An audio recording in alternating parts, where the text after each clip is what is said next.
ভিজাও।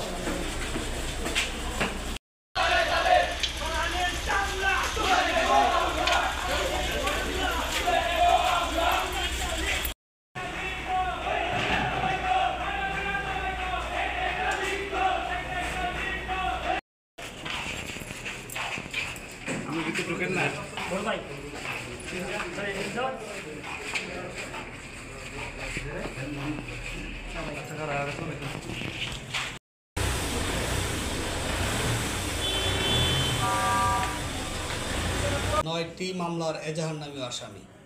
সে দীর্ঘদিন যাবৎ পলাতক ছিল। আজকে র্যাব 9-এর সহযোগিতায় তাকে গ্রেফতার করা হয়। আগামীকাল তাকে বিজ্ঞান